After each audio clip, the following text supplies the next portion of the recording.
আমার হাতে আছে 500 টাকা, ও সরি 1000 টাকা। আমার আজকের চ্যালেঞ্জটি হলো আমাকে 500 টাকার ভেতরে 1 সপ্তাহের বাজার করা লাগবে। বর্তমানে দ্রব্যমূল্য যে পরিমাণ ঊর্ধ্বগতি, তাতে কি আমরা 500 টাকার ভেতরে 1 সপ্তাহের বাজার করতে পারবো? আর আজকে চ্যালেঞ্জ ভিডিওতে থাকছে একটি মাত্র টাস্ক, যে টাস্কটি করতে আমার অনেক বেশি কষ্ট হবে। আর টাস্কটি হলো যে আমাকে এই 500 টাকার ভেতরে 10টা আইটেম কেনা লাগবে। তো দেখা যাক আজকের চ্যালেঞ্জটি আমি কমপ্লিট করতে পারি কিনা। তো চলো শুরু করা যাক। না, এখন আমরা চলে আসছি কাঁচা বাজারে। এখন আমরা দেখবো কোন জিনিসের দাম কেমন, সেগুলো দেখবো এবং কেনাকাটা করার চেষ্টা করব। বাকি জিনিসগুলোর দাম কেমন জানি না, কিন্তু আলুর দাম ছিল অনেক বেশি। ভাই আলু কত করে ভাই?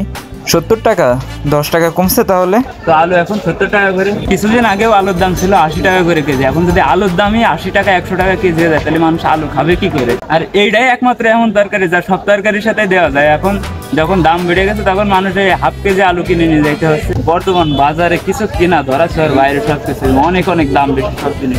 দেন আমি আলু নিয়ে নিলাম এবং এগুলো রান্না করার জন্য প্রয়োজন হবে আমার রসুন। রসুন কত করে ভাই? চাইনাটা না দেশিটা? দেশি কোনটা চায়না কোনটা এটা তো বুঝতেছি না, ওইটা মনে আছে দেশি। দাম কোনটার কত? 140 আর 120। ভালো কোনটা ভাই? ভালো যেটাই আপনি সেইটা দেন আমারে। এই রসুন আর আলু কিনতে যাই টাকা থাকতেছে না। এখন আমার 8টা আইটেম কেনা লাগবে, কারণ 2টা আইটেম আমার এই জায়গা থেকে কেনা হয়ে যাচ্ছে। এখন দেখার বিষয় যে বাকি আইটেমগুলো আমি এই টাকার ভেতরে কিনতে পারি কিনা। এই জায়গায় 2টা জিনিস কিনতে যাই আমার 210 টাকা খরচ হয়ে গেল।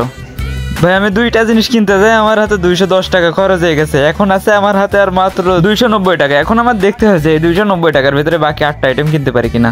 আমাদের এই জায়গায় হচ্ছিল 210 টাকা, তো ভাই আমাকে আরো 10 টাকা ডিসকাউন্ট দিয়েছে। এখন আছে আমার হাতে 300 টাকা। এখন এই 300 টাকার ভেতরে 8টা আইটেম কেনা লাগবে। দেখা যাক আমরা কমপ্লিট করতে পারি কিনা। ভাই জাল কত? জাল কি ফুলো বতি হবে না তো? জাল পোয়া কত করে? 20 টাকা। আচ্ছা দেন 1 পোয়া দেন।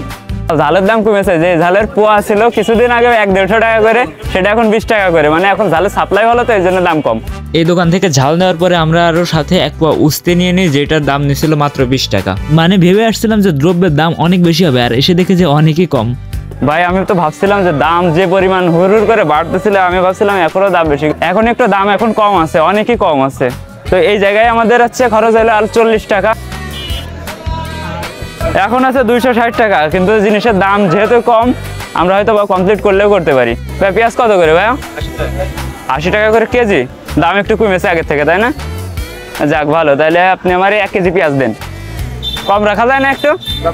আচ্ছা একটু কম টম রেখে ভালো দেখে একটু পেঁয়াজ দেন। আর আপাতত কিছু না, যত কম রাখা যায় রাখতে পারেন, রাখেন। মানে কিছুদিন আগেও যেই পেঁয়াজ ছিল 140 টাকা 150 টাকা 150 টাকা করে কেজি ছিল, সেই পেঁয়াজ এখন 80 টাকা। আমি তো ভাবছিলাম যে ভাই হাই রে হাই দাম হবে, কিন্তু এখন কম 5 টাকা। এই তো ভাই এবার এই জায়গায় 5 টাকা কম রাখছে। ভেতর থেকে আরো একটা জিনিস কিনছিলাম, কিন্তু আমি আপনাদেরকে দেখাতে পারলাম না, কারণ ওই জায়গায় একটু ঝামেলা হয়ে গেছিল, তো যার কারণে ওইটা শুট নিতে পারে নাই। এই যে ভাই টাকাটা ধরেন আগে। না আমাদের অলরেডি 7টা আইটেম কেনা হয়ে গেছে, আর মাত্র 3টা আইটেম কেনা বাকি। আর আমাদের কাছে আছে এখনো 130 টাকা। তো দেখা যাক এই 3টা আইটেম আমরা কিনতে পারি কিনা। এখন কিনতে হবে আমার তেল, যেটা কিনতে গিয়ে আমার অনেক বেশি টাকা খরচ হয়ে যাবে, এবং এখানে আমি বাজেটে পারবো কিনা তাও জানি না। আমি নিয়েছিলাম 1 লিটার তেল, যেটার দাম নিয়েছিল 170 টাকা। ভাই আর হাফ কেজি ডাল দেন, বুটের ডাল। আমাদের ডালটা নিলে টোটাল 9টা আইটেম নেওয়া হবে, আর এই 9টা আইটেম দিতে যায় আমাদের সে 500 টাকা পার হয়ে যায়, আরো অনেক টাকা খরচ হয়ে যাচ্ছে। ডাল কত ভাই?